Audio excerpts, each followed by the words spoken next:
asyrafil anbiya wal mursalin sayyidina maulana Muhammad wa alihi wa sahbihi ajma'in. Nasihat ke-24 dari Al-Imam Al-Ghazali rahimahullah, nafa'ana bihulumih. Kerjakan 4 perkara. Adapun 4 perkara yang perlu engkau kerjakan itu ialah: perkara pertama, bahwa hendaklah engkau mengukur pergaulanmu dengan Tuhanmu. Sekira-kira jikalau hambamu, budakmu bergaul kepadamu seperti pergaulanmu dengan Tuhanmu, maka engkau merasa puas hati dengan kelakuan hambamu itu dan engkau tidak merasa marah. Artinya mengukur perhubungan dengan Allah sebagaimana hubungan kita dengan pembantu atau hamba kita. Apabila kita punya budak, punya khadam, yang mana khadam ini 100% kita tanggung. Kita tanggung keperluannya, kebutuhannya, segala-galanya. Apabila si khadam itu dengan kita patuh, menjunjung apa yang kita perintah, menjauhi apa yang kita larang, tentu kita senang dengan khadam itu. Nah, itulah ukurannya kita dengan Allah Subhanahu wa ta'ala. Apabila kita mau menjunjung apa yang diperintah oleh Allah, menjauhi yang dilarang oleh Allah, maka Allah pun akan suka dengan kita. Allah pun akan ridha dengan kita dan tidak akan marah kepada kita. Jadi apa yang engkau tidak suka bagi dirimu daripada perbuatan hambamu yang majazi, maka janganlah engkau melakukannya terhadap Tuhanmu, karena Tuhanmu adalah Tuhanmu yang sebenarnya. Nah, kita kadang suka kalau budak ini menentang apa yang kita suruh, apa yang kita larang. Nah, berarti Tuhan pun demikian dengan kita. Tuhan pun demikian dengan kita. Padahal Tuhan kepada kita adalah memberikan segala-galanya, menghidupkan kita, memberikan seluruh nikmat. Sedangkan kita kepada hamba kita hanya sekedar mencukupi kebutuhan-kebutuhan dasar mereka. Jadi kalau kita marah karena hamba kita ini kada taat dengan kita, semestinya Allah pun demikian, lebih marah kepada kita karena kita kada taat kepadanya. Nah, itu ukuran hubungan kita dengan Allah bisa diukur dengan hubungan hamba khadam kita kepada kita. Perkara yang kedua, segala perkara yang hendak engkau buat bagi orang lain, hendaklah engkau mengukurnya bagi dirimu dahulu. Jadi apa yang engkau suka orang lain lakukan terhadap dirimu, maka buatlah perkara yang seperti itu terhadap orang lain. Artinya kita suka kalau orang lain itu menolong kita. Kita benci kalau orang lain itu menyakiti kita. Nah, kita pun dengan orang lain mestinya demikian. Mestinya demikian. Nah, karena manusia itu adalah ummatan wahidah. Manusia itu sama satu dengan yang lainnya. Nah, kalau kita suka ditolong, kita kada suka disakiti, demikian pula kita dengan orang lain.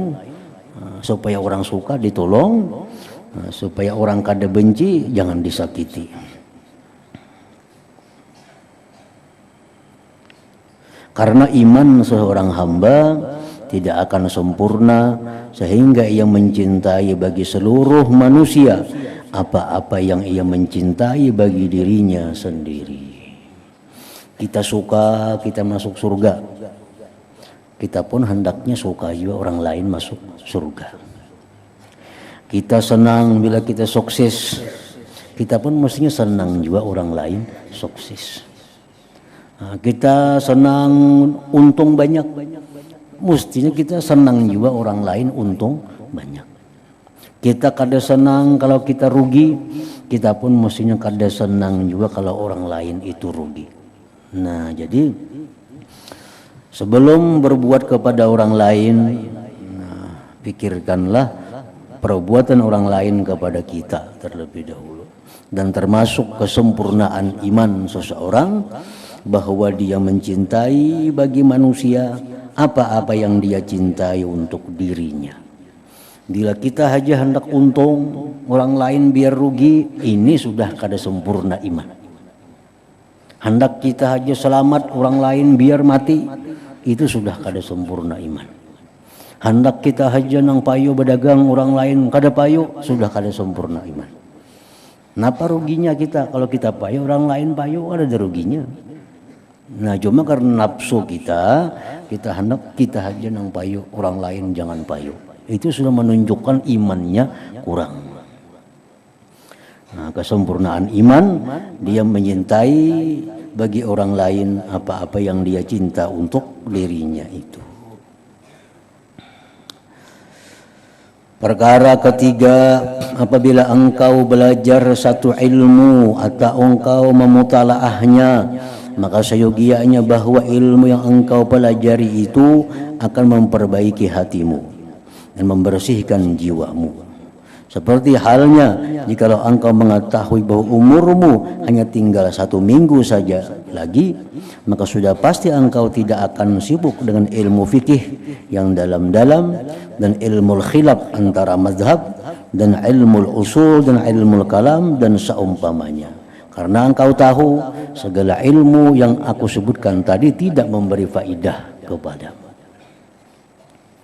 Untuk orang-orang yang sudah berumur, artinya lain hal pemuda-pemuda, lain hal remaja-remaja, itu disuruh menuntut ilmu seluas-luasnya. Tapi kalau sudah kita berumur digulungkan tua itu 40 itu sudah tua dalam pandangan agama. Orang umur 40 sudah masuk gulungan tua, enggak ada pemuda lagi. Pemuda itu 30 sampai 40. Kalau 40 sudah masuk tuha. Orang-orang yang tuha itu belajar ilmu, mendengarkan ilmu, membahas ilmu yang memperbaiki hati. Karena itulah ilmu yang sesungguhnya berguna menghadap Allah Subhanahu wa ta'ala. Nah, andai kata kita diberitahu umur kita lagi seminggu mati, tentu kita akan meninggalkan ilmu-ilmu yang kada bermanfaat. Umur kita lagi seminggu, kita kada kabar lagi mendengar berita, kita kada baca lagi surat kabar. Kalau tahu umur lagi seminggu, apa yang kita baca? Tentu Al-Quran, tentu ilmu-ilmu yang bermanfaat untuk mati. Kalau kita tahu umur kita lagi seminggu. Nah,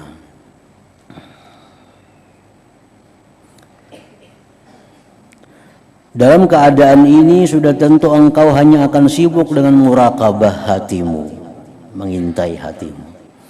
Keadaan ini sudah tentu engkau hanya akan sibuk dengan muraqabah hatimu, mempelajari sifat-sifat kejernihan jiwamu dan berpaling daripada urusan keduniaan, dan engkau akan sibuk pula mengisi hatimu dengan cinta akan Allah Ta'ala dan beribadah kepadanya dan memakaikan diri dengan sifat-sifat yang baik.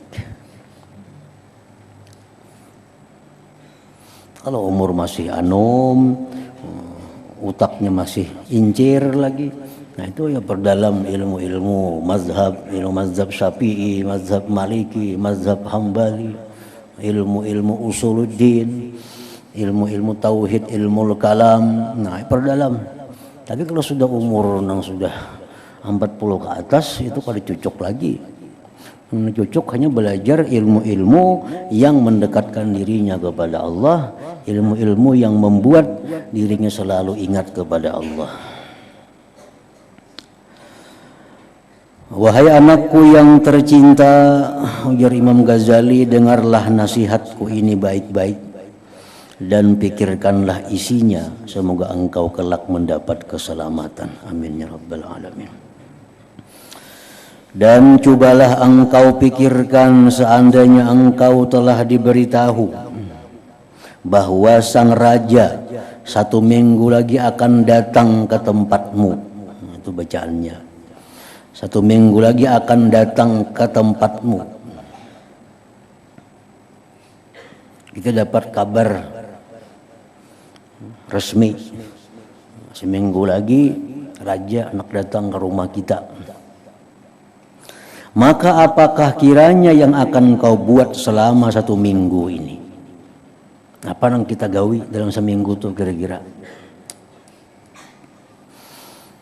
Maka dalam masa 1 minggu ini sudah pasti engkau tidak akan mengerjakan suatu kecuali perkara yang engkau sangkakan sang raja akan melihat dan memperhatikannya. Sama ada pakaian, tubuh, badan, rumah, hamparan, dan seumpamanya. Pasti kita mempersiapkan diri. Mulai tubuh kita siapkan supaya menghadapi raja dalam keadaan bersih. Tikar hambal kita, dinding rumah kita, ada perlu menyiwak dulu supaya bersih kelihatannya. Nah, untuk menyambut raja. Pasti engkau tidak akan mengerjakan sesuatu kecuali perkara yang engkau sangkakan sang raja akan melihat dan memperhatikan. Sama ada pakaian, tubuh, badan, rumah, hamparan, dan seumpamanya. Maka sekarang coba engkau pikirkan baik-baik apa yang telah aku katakan. Aku katakan tadi karena engkau adalah seorang yang cepat paham dan perkataan yang sedikit sudah mencukupi bagi orang yang bijak. Rasulullah SAW bersabda, Inna Allah la yanzuru ila suwarikum wala ila a'malikum walakin yanzuru ila qulubikum wa niyyatikum. Artinya sesungguhnya Allah tidak memandang kepada rupa tubuhmu dan bukan pula amalanmu, tetapi ia memandang kepada hati dan niatmu. Artinya kalau raja datang ke rumah kita, sidin pasti melihat tubuh kita. Nah, raja datang ke rumah kita melihat dinding rumah kita, melihat hamparan yang bakal diduduki sidin. Itu kalau raja. Nah, kalau Allah itu kadang memandang rupa, kadang memandang amal. Yang terlebih dulu dipandang Allah adalah hatinya dan niatnya. Jadi artinya bukan kadang memandang sama sekali dengan amal, tapi yang utama dipandang Tuhan dulu niat, hatinya. Karena hadis lain menyebutkan Allah tidak memandang kecuali kepada hati dan niat kemudian amal. Jadi sebelum Allah memandang, menilai bacaan-bacaan Fatihah kita, sebelum Allah menilai gerakan ruku, sujud, qiyam kita, terlebih dahulu Allah nilai hatinya. Sembahyang ini riya kada, sembahyang ini orangnya hatinya bersih kada. Nah, bila itu bersih, ikhlas, hanya Tuhan menilai kayak apa Fatihahnya, kayak apa ruku sujudnya, kayak apa qiyamnya. Kita memberi duit 10 juta. Allah kan memandang dulu duit 10 juta itu. Yang dipandang Tuhan hati kita waktu memberi itu karena apa? Karena Allah. Nah, hanya dipandang 10 juta. Duitnya halal kah? Haram kah? Subhat kah? Nah, kalau ini haram, kalau niatnya sudah riya, niatnya sudah minta pujian, Allah kadang mengukur lagi duitnya halal kah? Haram kah? Apa ada urusan? Ditolak oleh Allah Subhanahu wa ta'ala. Karena sudah hatinya sudah, niatnya sudah rusak.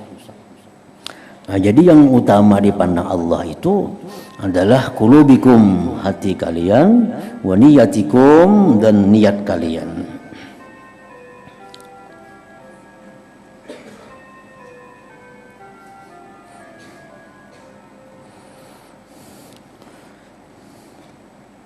Dan jika engkau mau memperdalami hal-hal yang berkenaan dengan hati, maka hendaklah engkau merujuk kepada kitab Ihya Ulumuddin dan yang lainnya daripada kitab-kitab karanganku.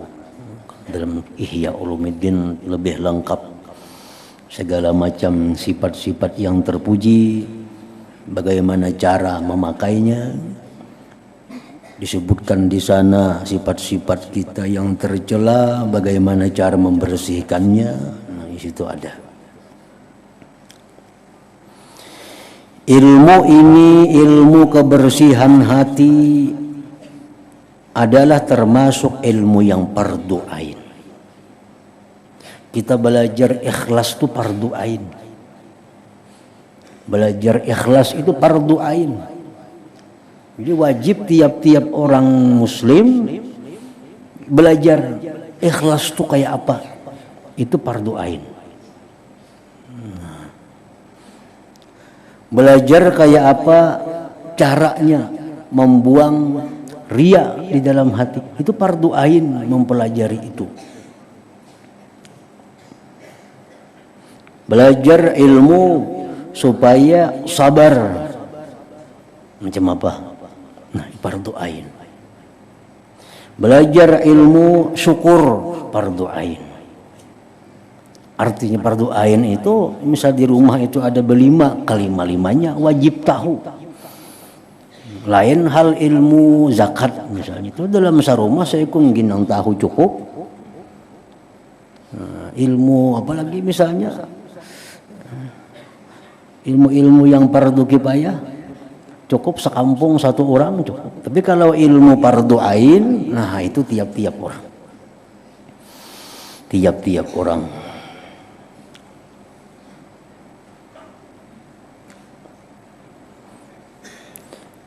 Ilmu ini, ilmu kebersihan hati ini adalah termasuk ilmu yang fardu ain. Dan kitab-kitabnya banyak dikarang oleh para ulama, kitabnya banyak dijual di toko-toko. Artinya kada kekurangan ilmu, asal mau, asal hendak belajar itu. Dan yang lain daripadanya adalah fardu kifayah, kecuali sekedar engkau belajar hukum-hukum yang berkenaan dengan kesempurnaan mengerjakan kefarduan yang diwajibkan. Wudu misalnya, ya itu fardu ain. Apalagi sembahyang 5 waktu itu fardu ain. Jadi kalah tingkatan kefarduannya daripada belajar ilmu membersihkan hati tadi. Nah, walaupun kita kada bisa mengamalkan sabar misalnya, tapi sudah belajar kita sabar itu jaminin sudah belajar, tapi kita kada kau mengamalkan. Nah, sekurang-kurangnya ilmu itu memberi faedah kepada kita bahwa menunjukkan kita adalah orang yang belum baik, belum baik. Nah, di sini ada ilmu mengajarkan tentang ikhlas. Kita belajar ilmu ikhlas ini, tapi kita belum bisa mempraktikkannya. Ya, minimal kita tahu bahwa kita orang yang belum baik karena belum bisa ikhlas. Nah, kalau kita kada belajar sama sekali, itu akibatnya selalu merasa baik, merasa sudah bujur apa yang kita kerjakan. Jadi itu faedahnya ilmu. Bila kita sudah tahu ilmu ini, ilmu yang harus, ilmu yang wajib, paling kada kita kawa menyadari bahwa kita ini masih jauh daripada orang yang takwa kepada Allah. Banyak lagi melanggar hukum-hukum Allah nih.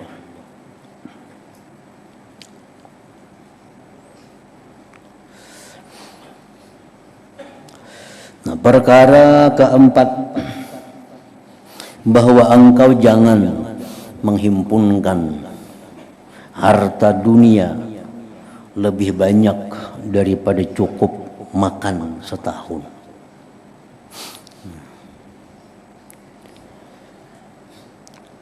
Jadi berisi tabungan atau berisi duit atau berisi beras itu jangan lebih daripada setahun.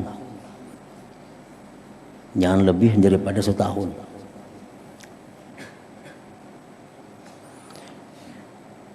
Seperti apa yang pernah dibuat oleh Rasulullah sallallahu alaihi wasallam bagi sebagian daripada istri-istri beliau.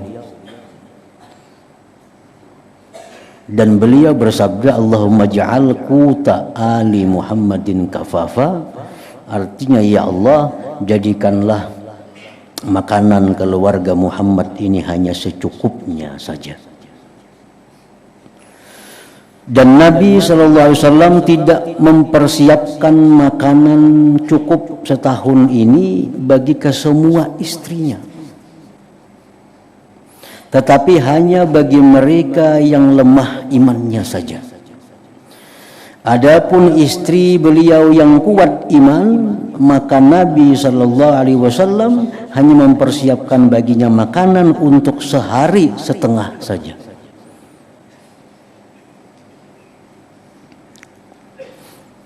Jadi misalnya kita ada berisi duit, nah umpamanya kita sehari perlu belanja 100.000 untuk serumahan. Memang ini relatif kada sama orang per orang. Ada yang tanggungannya banyak, ada tanggungannya sedikit. Tergantung masing-masing orang. Misalnya ini perlu 500.000 sehari. Nah kali 360 hari berapa? Bila berisi duit itu sudah cukup. Sudah cukup, jangan menambah lagi, jangan berusaha lagi artinya. Dan ini dikerjakan oleh Nabi untuk sebagian istri sidin, ada yang sidin beri bahan makanan cukup setahun.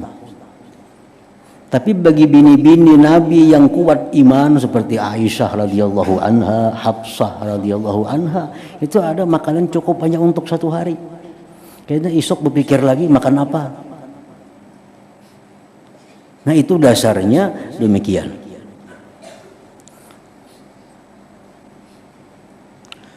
Nah oleh sebagian ulama ada perincian-perincian dalam hal ini supaya kita jangan keluar dalam golongan orang-orang zahidin, jangan keluar dalam golongan orang-orang zahid, jangan termasuk orang-orang yang muhibbin lid dunia, yang mencintai dunia. Jadi duit yang kita berisi itu hanya cukup untuk kita setahun. Artinya kalau ada tambahan lagi rezeki hari-hari ini, itu cukup setahun dah kita lanjakan kan habis. Nah, jadi dibolehkan kita berisi duit, menabung duit lebih daripada itu. Artinya kada keluar dari orang-orang zahidin, kada keluar dari orang-orang zahid, orang-orang yang zuhud. Atau kita masih berusaha mencari rezeki, padahal rezeki yang ada ini kalau dimakan setahun lebihan banget sudah cukup. Nah kayak apa caranya supaya kita jangan keluar dari orang-orang yang zuhud itu diniatkan atau diberikan. Nah jadi misalnya kita setahun perlu duit nih, setahun ini misalnya 200 juta, bayar listrik, bayar leading, bayar ini, setahun 200 juta. Nah sekarang kita ada duit 500 juta. 500 juta berarti lebihan daripada setahun untuk biaya hidup kita. Kalau ini duit 500 juta ini kita diamkan, kita ganakan, kita sudah keluar dari golongan orang zahid. Nah, keluar daripada orang-orang yang terkemuka. Nah supaya kita ini tetap duit ada 500 juta dan kada keluar dari golongan orang yang zuhud itu ada 2 hal. Pertama, sisa duit itu diberiakan. Karena aku cukup setahun 200 juta, 300 ini diberiakan. Tasarah kemana memberiakan? Lawan anak boleh, lawan bini boleh, lawan kula boleh, siapapun boleh. Asal jangan lagi milik seorang. Misalnya anak bisa 3, udah unjuk. Nah 100 juta, 100 juta, 100 juta. Jangan bebulikan ini minjam anak pun jangan lagi itu diberiakan bujur. Tasarahnya dipakainya apa, kalau lagi tasarahnya. Jangan diurusi lagi nih. Jangan diurusi. Jangan duit nah 100 orang tinggal 200 juta. Ini cukup setahun untuk biaya hidup kita. Nah, ini sudah masuk orang-orang zahidin.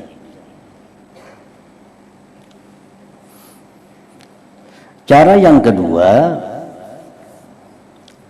duit 500 juta itu sisa 300 juta kelebihannya dari keperluan hidup, misalnya dari keperluan 200 juta.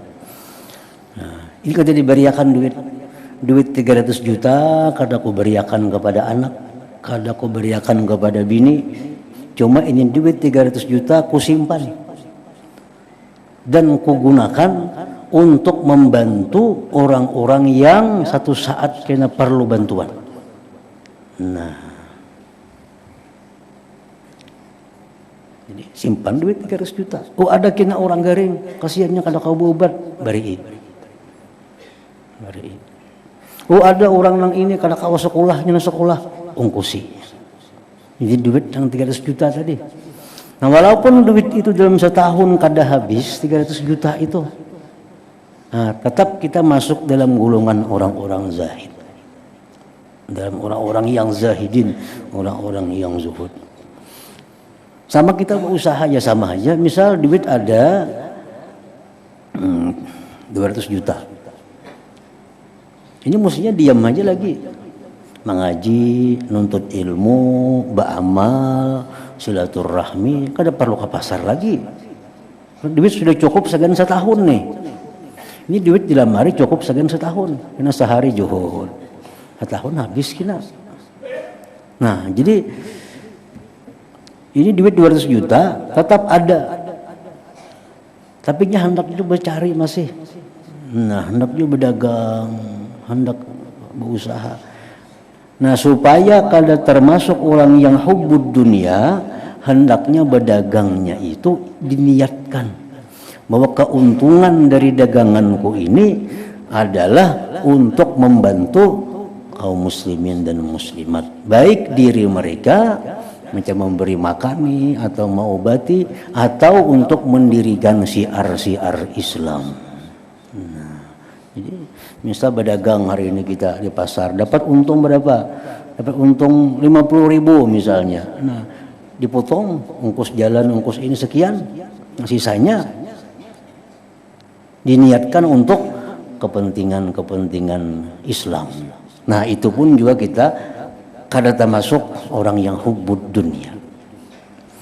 Tapi kalau kita selalu berada dalam milik kita duit lebih daripada cukup setahun tadi, masih dalam genggaman kita, kada kita beriakan atau kada niatkan kepada kebaikan tadi, itu hubbud dunia ngarannya. Kada termasuk orang zahid, kada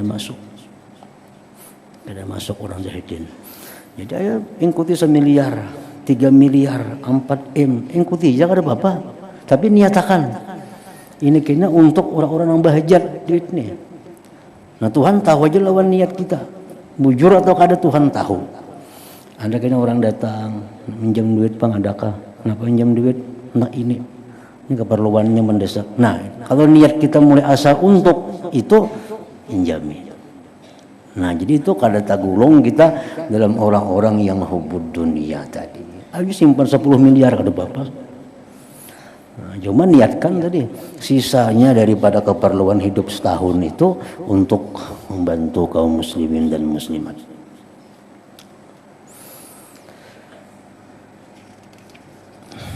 Nah, nasihat ke-25, penutup dan doa. Wahai anakku yang tercinta, sesungguhnya aku telah tuliskan dalam warakah ini apa-apa yang engkau kehendaki. maka seyogia engkau mengamalkan dengan isinya, dan jangan engkau lupa daripada mengingati aku dalam doamu yang baik. Adapun doa yang engkau tanyakan itu, maka carilah lapaznya di dalam kitab-kitab yang sahih, dan bacalah pula doa yang aku tuliskan ini pada sekalian waktumu, khususnya selepas sembahyang. Doa itu ialah: Allahumma inni as'aluka minan ni'mati tamamaha, minal ismati dawamaha, minal rahmati shumulaha, minal afiyati husulaha, minal aishi aragadah, wa minal umri as'adah, wa minal ihsani atamma, wa minal in'ami a'amma, wa minal fadli a'zabah, wa minal lutfi aqrabah. Allahumma kun lana wa la takun alaina.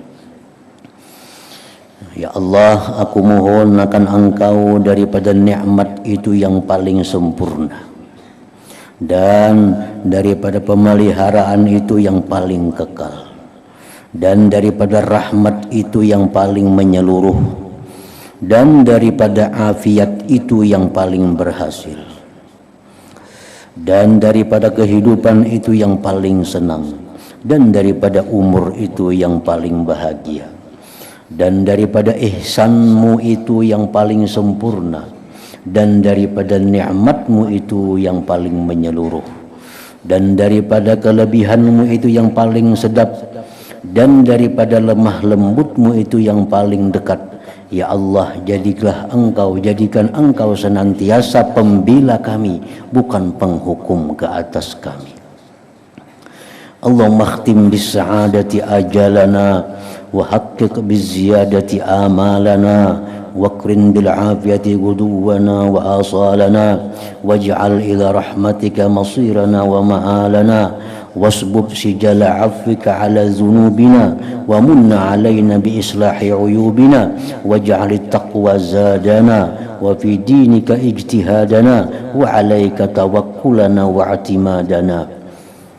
Ya Allah, habiskanlah ajal kami dengan kebahagiaan, dan berikanlah kepada kami yang lebih baik daripada apa yang kami harapkan, dan berikanlah pagi dan petang kami dengan keapiatan, dan jadikanlah kesudahan kami dan kemuncak cita-cita kami untuk mendapatkan rahmat-Mu, dan tuangkanlah hujan yang lebat daripada kemaafanmu ke atas dosa-dosa kami, dan senantiasalah Engkau memberi nikmat kepada kami dengan memperbaikan segala keaiban kami, dan jadikanlah takwa itu sebagai bekalan kami, dan jadikan pula kesungguhan kami di dalam memperjuangkan agamamu, dan jadikanlah tawakal dan pegangan kami hanya dengan Engkau.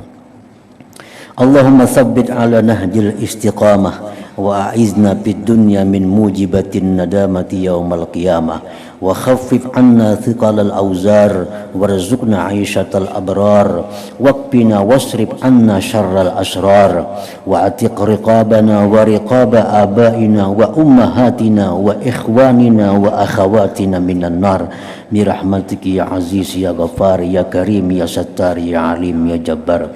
Ya Allahu ya Allahu ya Allah, birahmatiki ya arhamar rahimin wa ya awwalal awwalin wa ya akhiral akhirin wa ya dzal quwwatil matin wa ya rahimal masakin wa ya arhamar rahimin. La ilaha illa anta subhanaka inni kuntu minaz zalimin. Sallallahu ala sayyidina Muhammadin wa alihi wa sahbihi ajma'in walhamdulillahi rabbil alamin. Ya Allah, tetapkanlah kami berada di atas jalan istiqamah, dan lindungilah kami di dunia ini daripada mengerjakan perkara-perkara yang mengakibatkan penyesalan kami di hari kiamat nanti, dan ringankanlah beban dosa-dosa kami, dan karuniakan kepada kami kehidupan hamba-hambamu yang baik-baik, dan jauhkan daripada kami segala kejahatan orang-orang yang jahat, dan lepaskanlah leher kami dan leher ibu bapa kami dan seluruh saudara kami yang laki-laki dan perempuan daripada belenggu api neraka. Semuanya itu dengan berkat rahmat-Mu wahai Tuhan yang maha mulia dan maha mengampuni dan maha pemurah lagi menutupi keaiban kami. Wahai Tuhan yang maha mengetahui dan maha perkasa, ya Allahu, ya Allahu, ya Allah, dengan rahmat-Mu wahai Tuhan yang lebih pengasih daripada segala yang pengasih. Wahai Tuhan yang dahulu daripada segala yang terdahulu, wahai Tuhan yang kemudian daripada segala yang kemudian, wahai Tuhan yang mempunyai kekuatan yang sangat kukuh, wahai Tuhan yang sangat mengasihi orang-orang miskin, dan Tuhan yang terlebih kasih sayang daripada segala orang yang kasih sayang. Tidak ada Tuhan yang layak disembah selain Engkau, Maha Suci Engkau. Sesungguhnya aku ini termasuk di kalangan orang-orang yang menzalimi dirinya sendiri. Wa sallallahu ala sayyidina Muhammad wa ala alihi wa sahbihi wa sallam, walhamdulillahi rabbil alamin. Jadi doa ini sangat terkenal di kalangan para ulama, dan di antara para ulama umumnya rata-rata mengamalkan doa yang dikarang oleh Imam Al-Ghazali ini. Nah, beliau tadi mewasiatkan kepada muridnya untuk membaca doa ini setiap kali selepas sembahyang 5 waktu. Nah, kalau kawa kita baca setiap kali 5 waktu. Nah, kalaunya kita kada kawa sekali sewaktu. Misal ambil sembahyang apa, ada doa ini kita baca. Kalau almarhum pengasuh pemangkih dulu, beliau sembahyang subuh, pasti doa ini yang dibaca oleh sidin. Nah, jadi setiap subuh doa ini yang dibaca. Ini nyaman sudah doanya, huruf Arabnya berbaris sudah, ditambah lagi ada artinya. Nah, jadi Arabnya dibaca, artinya dibaca. Arabnya aja mengerti, ya kada usah lagi artinya. Kalau Arabnya kada paham, nah baca, Arabnya baca, terjemahnya pun baca. Nah, supaya kita lebih menghayati apa yang kita baca kalau kita baca artinya. Nah, jadi Arabnya dibaca, karena arti sambung lagi Arabnya kata tadi, arti akan pulang. Nah, kayaknya baca lagi Arabnya, kayaknya arti akan pulang. Dan kalau kada kawa di sembahyang 5 waktu, lebih baik lagi di sembahyang tahajud. Nah, lebih mantap lagi doa ini dibaca karena sudah mencakup doa ini keselamatan, kebahagiaan baik di dunia maupun akhirat, baik untuk seorang maupun untuk keluarga dan untuk kaum muslimin dan muslimat. Nah, tamat kitab ya ayyuhal walad ini. Afdalu dzikri fa'lam annahu la ilaha illallah Muhammadur Rasulullah, la ilaha illallah Muhammadur Rasulullah, la ilaha illallah Muhammadur Rasulullah, la ilaha illallah, la ilaha illallah, la ilaha illallah, la ilaha illallah, la ilaha illallah. Allahu Allah, Allahu Allah, Allahu Allah, Allahu Allah, Allahu Allah, Allahu Allah, Allahu Allah, Allahu Allah, Allahu Allah, Allahu Allah, Allahu Allah, la ilaha illallah Muhammadur Rasulullah, la ilaha illallah Muhammadur Rasulullah, la ilaha illallah Muhammadur Rasulullah, la ilaha illallah. Al-Fatihah. Ar-Rahman Ar-Rahim. Iyyaka na'budu wa iyyaka nasta'in. Shiratal ladzina an'amta 'alaihim. Ya ayyuhar-rajul minhu syafa'atan sallu 'alaihi wa sallimu taslima.